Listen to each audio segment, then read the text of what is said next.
Hello everyone. Class 6 की NCERT history की जो हम कर रहे हैं 6 अध्याय कंप्लीट हो चुके हैं और अब हम करने जा रहे हैं अध्याय नंबर 7। तो अध्याय नंबर 7 का जो टाइटल है वो है अशोका, एक अनोखा सम्राट जिसने युद्ध का त्याग किया। ठीक है, तो हम अशोका सम्राट के बारे में पढ़ने वाले हैं। जो अशोक थे, जिस साम्राज्य पर शासन करते थे वो साम्राज्य था मौर्य साम्राज्य और जिसकी स्थापना की थी उनके दादा चंद्रगुप्त मौर्य ने 2300 वर्ष पहले की थी। और इनकी सहायता की थी चाणक्य, और उनका नाम कौटिल्य भी था, उन्होंने की थी। और चाणक्य ने अर्थशास्त्र नामक पुस्तक की रचना भी की थी। और जो यह मौर्य साम्राज्य है, इसके जो महत्वपूर्ण राजा थे वो थे चंद्रगुप्त, उनके बेटे बिंदुसार और बिंदुसार के पुत्र अशोक। ठीक है, और इस साम्राज्य की राजधानी थी पाटलिपुत्र। ठीक है, और इस जो साम्राज्य के जो प्रमुख नगर थे वो थे पाटलिपुत्र, उज्जैन और तक्षशिला। उज्जैन उत्तरी भारत से दक्षिणी भारत जाने वाले रास्ते में पड़ता था और तक्षशिला उत्तर पश्चिम व मध्य एशिया के आने जाने का मार्ग था। साम्राज्य के बहुत बड़े क्षेत्रों में किसानों व पशुपालकों के गांव बसे हुए थे। ठीक है, और मध्य भारत में जो ज़्यादातर हिस्सा था वो जंगलों से भरा हुआ था। मौर्य साम्राज्य बहुत ज़्यादा बड़ा था, इसलिए अलग अलग हिस्सों पर अलग अलग ढंग से शासन किया जाता था। पाटलिपुत्र व इसके आसपास के इलाकों पर सम्राट का सीधा नियंत्रण होता था। और इसके अलावा मौर्य साम्राज्य के भीतर कई छोटे क्षेत्र या छोटे प्रांत थे। ठीक है, इन पर तक्षशिला या उज्जैन जैसी प्रांतीय जो राजधानियाँ थी उन्होंने शासन किया था। ठीक है, और पाटलिपुत्र में इन क्षेत्रों पर नियंत्रण रखा जाता था और इसके अलावा अक्सर राजकुमारों को वहाँ का गवर्नर या राज्यपाल बनाकर भेज दिया जाता था। अर्थशास्त्र जो कि कौटिल्य ने लिखी थी, उस बुक में लिखा है कि उत्तर पश्चिम जो है वो कंबल के लिए और जो दक्षिण भारत है वो सोने व कीमती पत्थरों के लिए बहुत प्रसिद्ध था।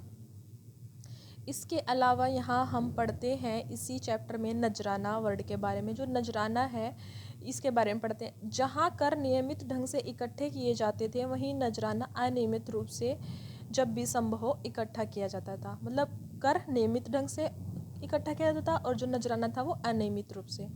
ऐसे नजराने विविध पदार्थों के रूप में प्राय ऐसे लोगों से लिए जाते थे जो स्वेच्छा से इसे देते थे। कर तो सबको देना पड़ता था, पर जो नजराना है वो लोग अपनी स्वेच्छा से, अपनी इच्छा से देते थे। ठीक है, उसके अलावा हम यहाँ पढ़ते हैं मैगस्थनीज के बारे में। जो मैगस्थनीज हैं वो चंद्रगुप्त के दरबार में पश्चिम एशिया के यूनानी राजा सेल्यूकस निकेटर का राजदूत था। ठीक है, मैगस्थनीज कौन था? चंद्रगुप्त के दरबार में पश्चिम एशिया का जो यूनानी राजा सेल्यूकस निकेटर का राजदूत था। और पाटलिपुत्र जो कि राजधानी थी मौर्य साम्राज्य की, वह बहुत ही विशाल थी, बहुत ही खूबसूरत थी। ठीक है, बहुत विशाल और खूबसूरत नगर था पाटलिपुत्र। इसके अलावा यहाँ पर 570 बुर्ज थे और 64 द्वार थे। और यहाँ जो घर होते थे वह 2 या 3 मंजिल वाले होते थे और लकड़ी व कच्ची ईंटों से बने हुए यहाँ पर घर होते थे। जो राजा का महल होता था वो भी काठ से ही बना होता था, पर उसे पत्थर की नक्काशी से अलंकृत सजाया गया था। जो अशोका है मौर्य वंश के प्रसिद्ध शासक हैं और इन्होंने जो अपने संदेश हैं वो लोगों तक, जनता तक अभिलेखों द्वारा पहुंचाए। और इनके अभिलेखों की भाषा प्राकृत भाषा होती थी और उसकी लिपि ब्राह्मी लिपि होती थी। ठीक है, और जो अशोका थे उन्होंने कलिंग का युद्ध लड़ा था। जो कलिंग का युद्ध लड़ा था, कलिंग एक प्राचीन जगह है, तटवर्ती उड़ीसा का प्राचीन नाम है। और कलिंग युद्ध वो जीत भी गए थे, पर ना कलिंग युद्ध के दौरान इतना ज़्यादा रक्तपात हुआ, इतनी ज़्यादा हिंसा हुई कि जब अशोका ने देखा ना तो उनके मन में ना घृणा उत्पन्न हो गई थी और वो बहुत ज़्यादा उससे मतलब प्रभावित हुए थे। और फिर उन्होंने यह निर्णय लिया था कि वो कभी भी युद्ध नहीं करेंगे। ठीक है, और अशोक ने फिर अपना बौद्ध धर्म को अपना लिया था और वह बुद्ध के उपदेशों से बहुत ज़्यादा प्रेरित थे।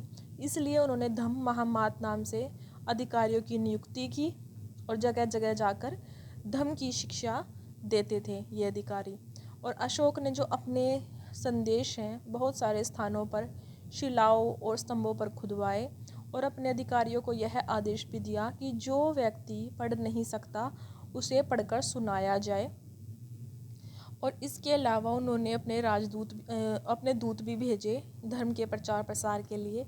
और वो जो जगहें जिन पर उन्होंने अपने दूत भेजे वो थी सीरिया, मिस्र, ग्रीस व श्रीलंका। ठीक है, इनके जो बच्चे थे वो भी गए थे धर्म का प्रचार प्रसार करने के लिए। इसके अलावा जो हमारे इंडिया के पहले प्राइम मिनिस्टर थे पंडित जवाहरलाल नेहरू, उन्होंने लिखा है कि उनके धर्मादेश आज भी हमसे एक ऐसी भाषा में बात करते हैं जिन्हें हम समझ सकते हैं और जिनसे हम बहुत कुछ सीख सकते हैं। ऐसा पंडित जवाहरलाल नेहरू ने कहा। और जब यह चैप्टर एंड होता है तो बाद में हमें वो जनरल नॉलेज का शॉर्ट नोट मिलता है। उसमें बताया गया है चीन की दीवार के बारे में। जो चीन की दीवार है वो 6400 किलोमीटर लंबी है और यह पत्थर और ईंटों से बनी हुई है। और इसकी दूरी पर निगरानी करने के लिए हर 100-200 किलोमीटर की दूरी पर बुर्ज बने हुए हैं। और जो ये चीन की दीवार है यह आम दीवार नहीं है, यह बहुत चौड़ी है। ठीक है, और मौर्य साम्राज्य के उभरने से थोड़ा सा पहले ही, लगभग 2400 वर्ष पहले, चीन में सम्राटों ने चीन की दीवार का निर्माण कार्य शुरू किया और अगले 2000 वर्षों तक इस दीवार का निर्माण कार्य चलता रहा। तो इसके साथ ही यह वीडियो समाप्त होती है। पर हमने इस वीडियो में आज क्या पढ़ा ये बात कर लेते हैं एक बार। सबसे पहले ये है, इसके चैप्टर से ही सजेस्ट है कि हम पढ़ने वाले हैं अशोका के बारे में। अशोक जिन्होंने युद्ध का त्याग किया था।